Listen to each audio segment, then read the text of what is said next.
Olá, pessoal! Mais um daqueles recadinhos por vídeo que vocês tanto gostam. Vamos falar rapidamente aqui sobre estudo de história das religiões. É uma coisa perigosa também, é um lugar perigoso, é você colocar tudo dentro do mesmo saco, né? Então, por exemplo, deuses da morte, deuses de não sei o quê. Todas as sociedades têm cosmologias organizadas. Gente, tudo isso são coisas perigosas. Por que que eu falo perigosos? Porque eles afrontam a história, eles afrontam as ferramentas de antropologia, porque o estudo de mitologia comparativa, como eu já disse no passado aqui, relativamente recente, que mitologia é uma palavra também que não tem um lugar muito interessante, porque ela descaracteriza e valida coisas de acordo com a conotação popular que ela tem, né? Então, por exemplo, a minha religião é a que vale e a sua é mitologia. Então percebem por que que eu acho mitologia uma palavra perigosa? Porque o significado das palavras eles vão mudando com o tempo, tá? Façam lá aquele estudiozinho de linguística para vocês verem isso daí, né? Então, pessoal, voltando à questão dos estudos comparativos perigosos. Existem coisas que são ferramentas de determinadas ciências. Da mesma forma que existem ferramentas que são específicas da psicologia e elas são aplicadas à psicologia, mas as pessoas vão lá e aplicam em outro lugar. E aquilo fica totalmente descontextualizado, totalmente descaracterizado, ou seja, sem senso nenhum. Então, portanto, uma pessoa que realmente tenha o domínio da ciência da psicologia vai olhar e falar assim, meu Deus, isso não tem nada a ver, isso é para um contexto específico, entende? Então, é como você chegar e fazer uma aula de farmacologia para explicar algo que não tem a ver com farmacologia, entende? Então, é só um exemplo aqui bem esdrúxulo para o pessoal entender.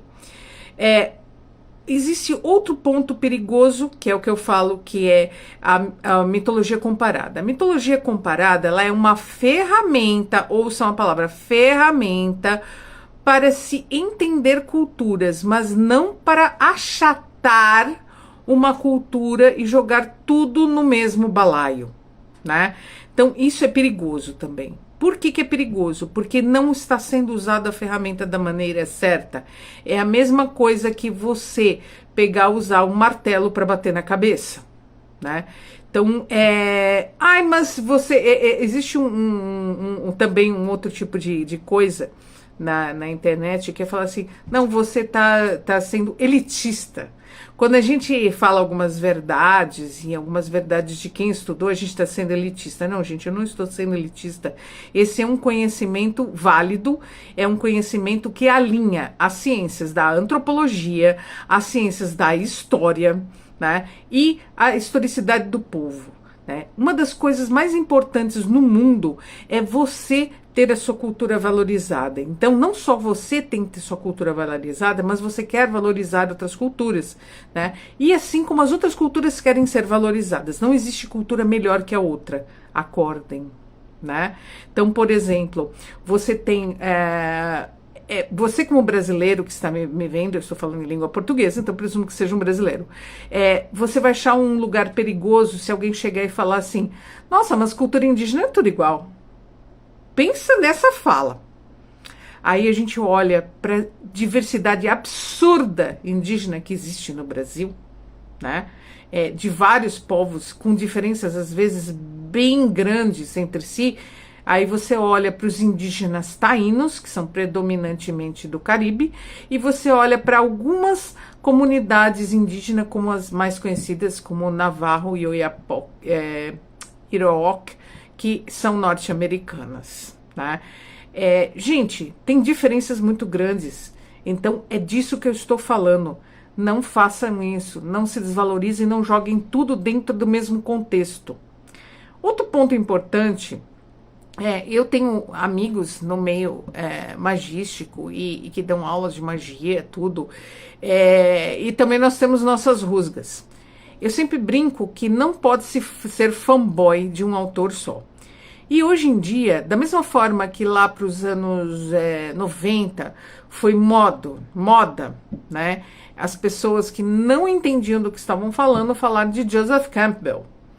E agora passou a moda do Joseph Campbell, agora a moda M.C. Eliot, né? Gente, nenhum autor é perfeito. Por isso, quase todo estudioso usa um comparativo de autores, né? Para a gente não cair, mais uma vez, em lugar perigoso. Por quê? Quando você está estudando realmente uma coisa, você tem que observar o quê? Se aquela opinião ela é só de um grupo, se aquela de um grupo étnico, se ela se aplica só a um grupo étnico. Às vezes tem conceitos que se aplicam só a um grupo étnico.